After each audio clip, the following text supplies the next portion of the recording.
bang makipagtrabaho to work closely with Japan to ensure that the JPEPA is fully implemented and effectively implemented para naman yung mga oportunidad na nalilikha ng agreement ay talagang pwedeng makita natin yung paglikha ng trabaho, yung paglawag ng ekonomiya, at yung mga oportunidad sa negosyo dito sa mga mahihirap na panahon. Malaking bagay sa ating bansa ang pagpapatupad ng JPEPA. Magdadala ang JPEPA ng mas madaling pangangalakal sa pamamagitan ng ating dalawang bansa. Magiging mas madali ang investment sa Pilipinas galing sa Hapon at madadagdagan ang mga tulong ng Hapon sa Pilipinas. Mas madali makakapasok sa Hapon ang mga galing sa Pilipinas na saging, pinya, alimango, hipon, manok, tuna. At mas makakagamit ang mga pabrika ng Pilipinas ng mga importanteng gamit mula sa Hapon, gaya ng mga produktong espesyal ng bakal, mga auto parts, mga electronic and electrical parts para mas efficient ang ating manufacturing. Mga tela at damit ay mas madaling papasok sa isa't isa. At dahil sa JPEPA, mas marami mga kababayan natin ang magkakaroon ng trabaho dito. Noong Mayo lamang, 283 na mga nurse at caregiver ang dumating dito. Meron ba dito sa mga nurse at kayo ang mga dumating? Okay, at bukas, bibisitahin ba natin yung iba? At nagsimula na ng training sa salitang Hapon. Sa mga darating na araw, linggo at buwan, higit pang maraming Pilipino ang makakakuha ng trabaho dito, lalo na pag nagsimula na yung recovery ng Japan, economic recovery ng Japan na nasisimula na natin makita ngayon. Hindi lang sa mga nurse at caregiver, kundi pati na rin sa mga English teacher at mga nagtatrabaho sa information technology. Dito sa Hapon, marami ring, siyempre, 38,000 ang seafarers, yun ang napakalaking bahagi ng Filipino community dito. Pero dinig ko 200,000, is that right, Ambassador Shason, ang buong Filipino community dito. At marami dito ay nandito dahil kayo ay napangasawa at nagkaroon na ng pamilya dito sa Hapon. At nung ako ay nagbisita, ni Attorney Arroyo at ako ay nagbisita sa kanilang mga mahestad, ang emperador at emperadora ng Hapon, ay binigyan niya ako ng permiso na sabihin sa inyo na parating ang iniisip at parating gusto niyang mangyari na maganda ang pamumuhay ng mga Pilipina na nag-asawa sa mga Hapon dito sa kanyang bansa at bago niyang bansa.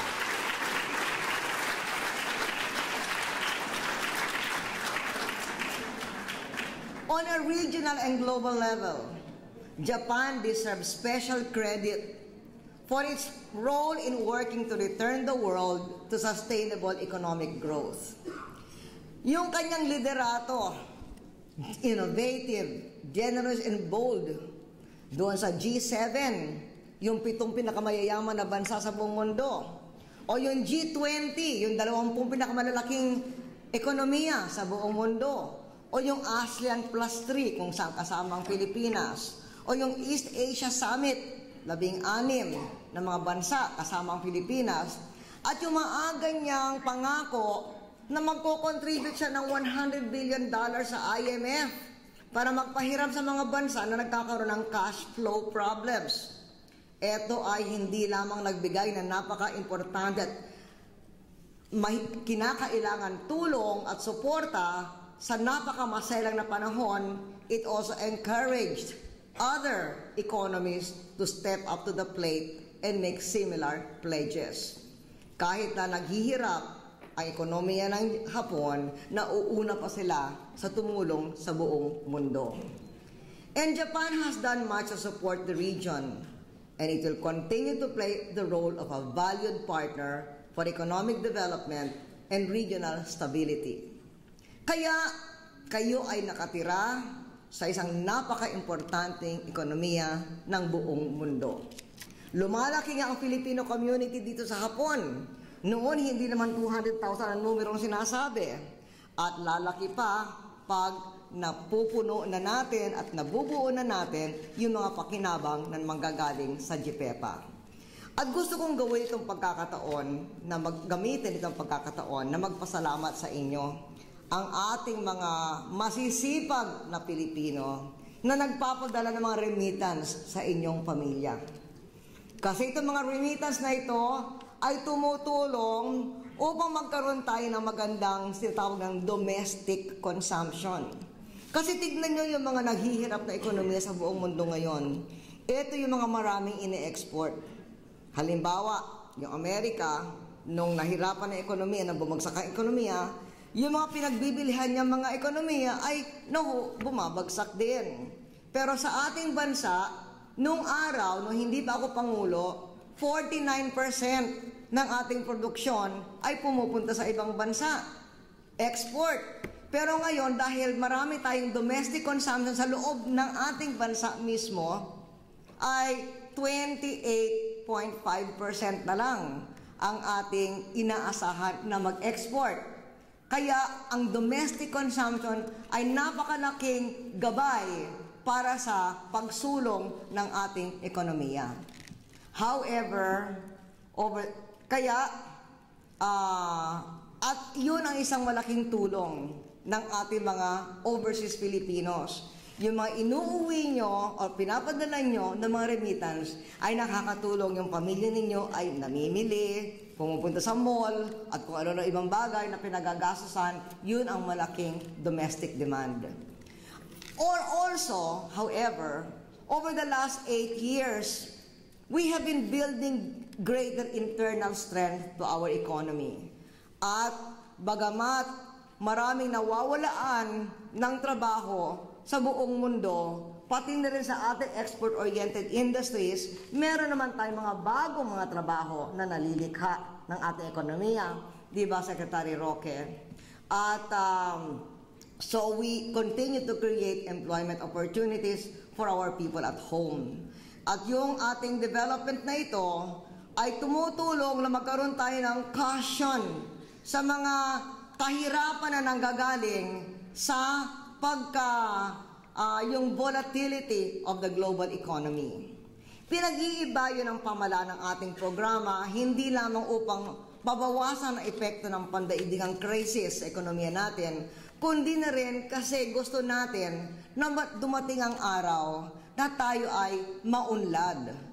At itong yung kaunlaran na ito, we are working for the day when, because there are good jobs in the Philippines, we hope that someday going abroad will just be a career option and not the only choice for a hard-working Filipino. Yan ang ating hinahangad.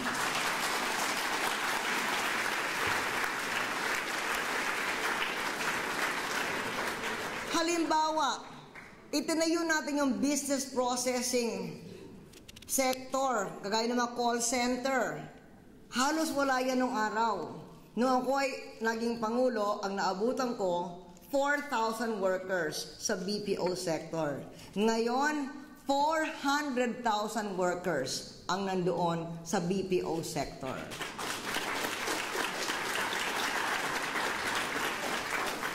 Ito ay mga trabahong maganda ang sweldo. At marami din sa mga young Filipinos and Filipinas ay sinasabi sa akin na salamat po sa trabaho na sa call center, mananatili na lang sila sa Pilipinas at hindi na kailangang mag-abroad. Yun sana ang gusto natin mangyari sa ating ekonomiya. And well, in terms of our economy, we recorded modest growth in the first quarter of the year. But the fact is, against considerable odds that are challenging all countries, the fact that we have managed a positive growth shows that our economy is relatively strong and resilient. And we have been able to avoid the worst effects of a crisis in the Philippines dahil we took the bitter pill of economic reform years ago. Pwedeng ikwento sa inyo ni Secretary Ralph Recto yung mga kinahirapan niya nung siya ay senador dahil siya ang nag-author ng ating mga tax reforms.